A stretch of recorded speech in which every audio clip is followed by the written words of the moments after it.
दो तरह की व्यवस्थाएं होती हैं। एक को हम कहते हैं तानाशाही, एक को कहते हैं लोकतंत्र। दो अभी चल रही है। तानाशाही वो होती है जिसमें शासन का अनियंत्रित संविधान होता है, संविधान स्वतंत्र नहीं होता है। लोकतंत्र हम उसको कहते हैं जहाँ संविधान नियंत्रित तंत्र होता है। अब प्रश्न ये खड़ा होता है कि संसदीय लोकतंत्र में संविधान ऊपर है कि तंत्र। तो वर्तमान समय में संविधान के ऊपर तंत्र हो गया है। वैसे तो लगभग सारी दुनिया में है, लेकिन भारत में खासकर है।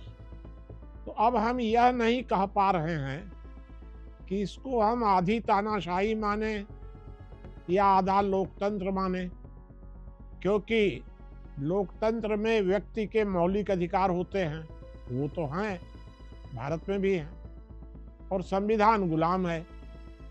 तो इसलिए हम इसको लोकतंत्र या तानाशाही दोनों ही नहीं कह सकते हैं। अब प्रश्न ये खड़ा होता है, इसका परिणाम क्या हुआ? इसका परिणाम हुआ कि संविधान पर नियंत्रण करने के लिए विधायिका और न्यायपालिका ये दोनों स्वतंत्रता से लेकर आज तक लड़ते रह गए, किसका कब्जा होगा। जबकि वास्तव में संविधान पर नियंत्रण तो लोक का होना चाहिए, तंत्र का होना ही नहीं चाहिए। तो तब इस विषय पर बहुत गंभीरता से सोचा गया।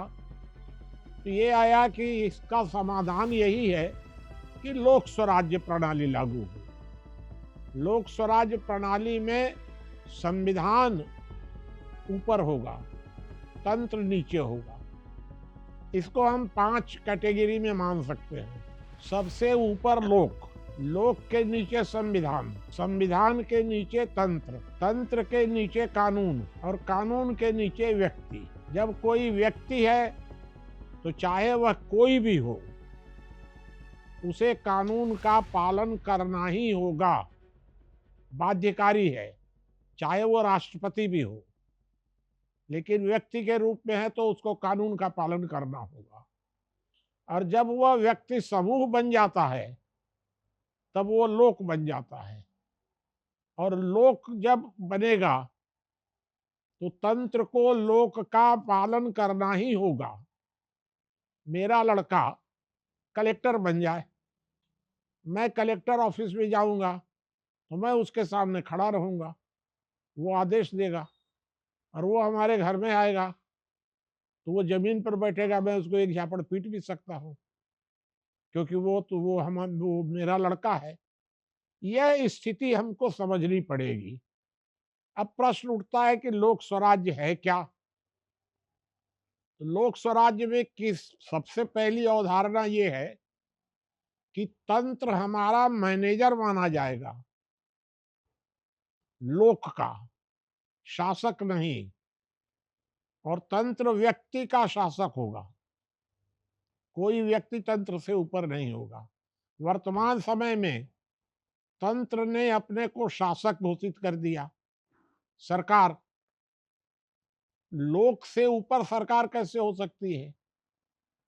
तो एक पहला बदलाव तो ये होगा। दूसरा, मैंने जो बताया कि संविधान निर्माण करने में लोक के द्वारा बनाई गई कोई व्यवस्था होगी, उसका अंतिम निर्णय लोक का होगा, तंत्र का नहीं होगा। तंत्र उसके साथ तालमेल कर सकता है। इस तरह हम लोग लोकतंत्र का एक सुधरा हुआ स्वरूप बता रहे हैं। और दूसरा तीसरा अंतर ये आएगा कि लोक स्वराज्य में पार्टिसिपेटरी डेमोक्रेसी होगी, अर्थात केंद्र सरकार के पास बहुत कम अधिकार होंगे, दायित्व होंगे सरकार के। सबसे महत्वपूर्ण परिवार होगा, परिवार होगा, फिर कुछ अधिकार गांव के होंगे, कुछ जिले के होंगे, कुछ प्रदेश के होंगे, कुछ समाज के होंगे, केंद्र के होंगे, और कुछ ही दायित्व सरकार के पास रहेंगे। सरकार अलग होगी, केंद्र सरकार और केंद्र सभा अलग होगी। केंद्र सरकार के पास कुछ थोड़े से दायित्व रहेंगे बस, सुरक्षा और न्याय, बाकी सब केंद्र सभा के पास होंगे। इस तरह हम लोग इसका एक ढांचा बना रहे हैं। केंद्र सभा की जो नियुक्ति या जो ढांचा बनेगा वो नीचे से बनेगा। हम एक परिवार का ढांचा बनाएंगे, फिर परिवार के लोग मिलकर के ग्राम सभा बनाएंगे, ग्राम सभा के कुछ लोग मिलकर जिला बनाएंगे, जिले के लोग मिलकर प्रदेश बनाएंगे और प्रदेश के लोग मिलकर केंद्र बनाएंगे।